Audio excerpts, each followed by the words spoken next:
The provincial Liberals are expanding gambling to a degree no one imagined, surely, when they were in opposition, standing up and saying people would die if gambling expanded under Glenn Clark and the NDP. Well, now there's word that there will be a destination casino, the largest casino in British Columbia, bigger even than River Rock in Richmond, that's going to be right beside BC Place as part of the development in that old parking lot down there.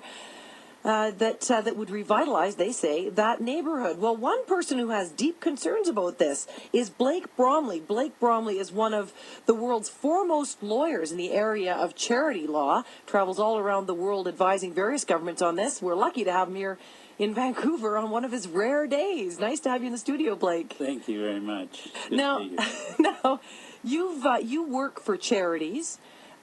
Gambling has traditionally been a source of revenue for charities in the province.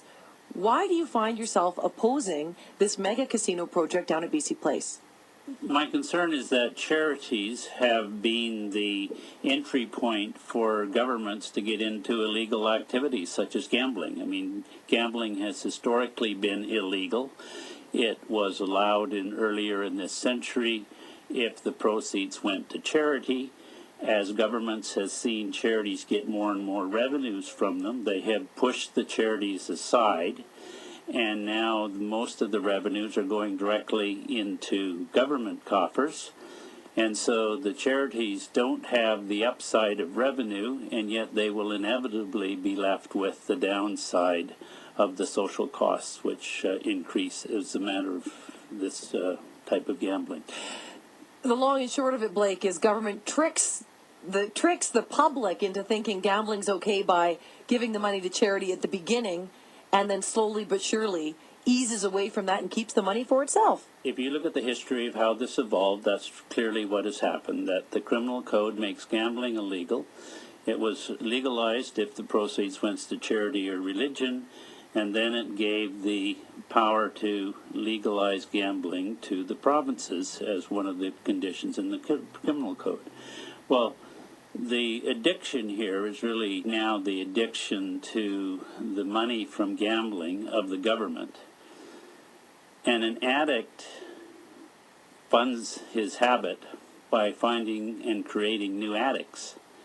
And so when you let the addict write the rules as to how gambling should expand, it's inevitable that it'll have the type of expansion that you have here, and increasingly the charities lose out on whatever benefit they were promised when this regime started.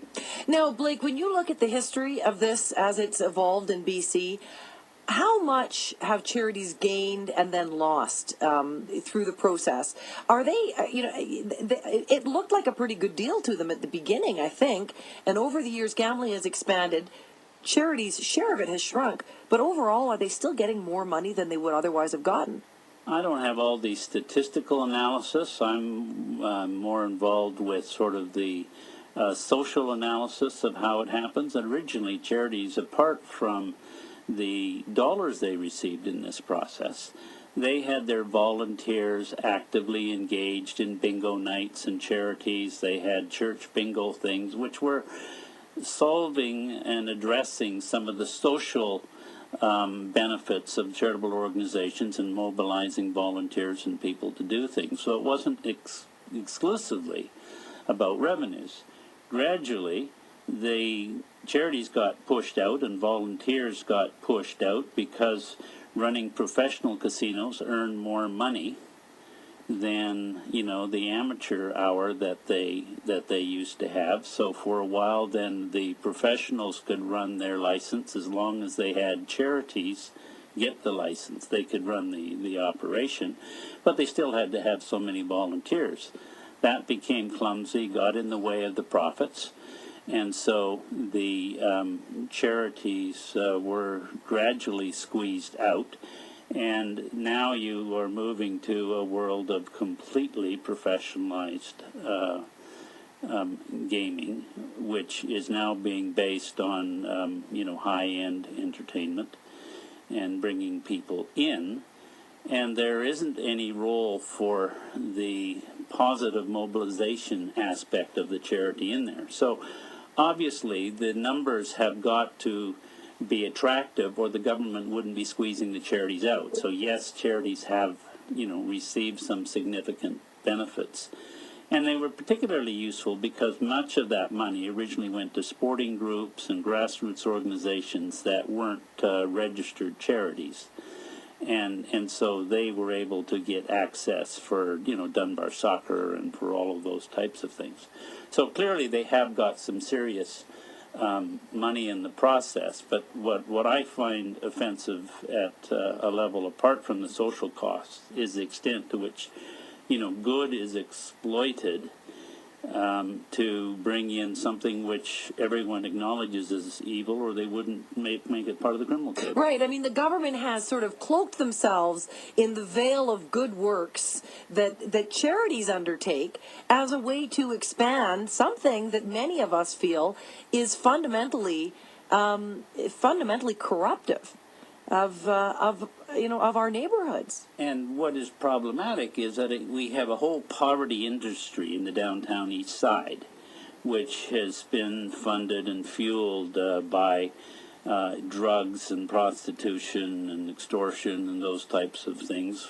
And now we're not satisfied with funding our poverty industry with low-end revenues. We're beginning to look for high-end revenues, because surely those type of problems will increase with gambling, and they will geographically gravitate outside of the reasonably small core of the downtown east side towards the casino. Will those people in the downtown east side have money to spend at that casino, Blake?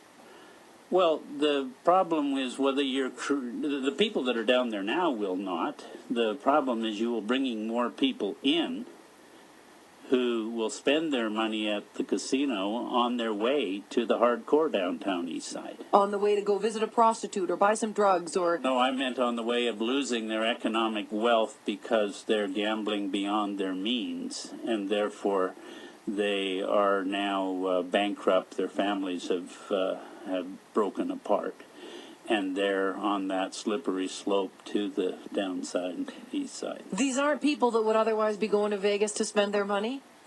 Well, the government is saying they're going to try and attract those type of people in, but it would be somewhat surprising that if you're coming to Vancouver, you would want to go primarily to a casino which thrives on shutting out all of the natural environment and having manufactured noises and no sunlight. You're running 24 hours a day. If you come to Vancouver, you want to go to the beach or enjoy our environment. Sure, if you go to Vegas, there's nowhere else to go. There's maybe the Hoover Dam. Yeah, there's nothing to lose if you're in Vegas, if you've got 24-hour air conditioning and, whirring air conditioner noise so that you don't know what time it is, and you stay there all day. But those are not what people are normally attracted to Vancouver for.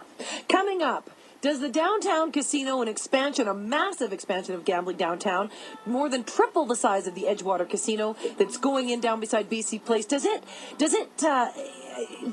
mean that we are going to be further punishing the poor? Does it mean that we're going to be creating a larger underclass in what's essentially just going to be a growing downtown east side?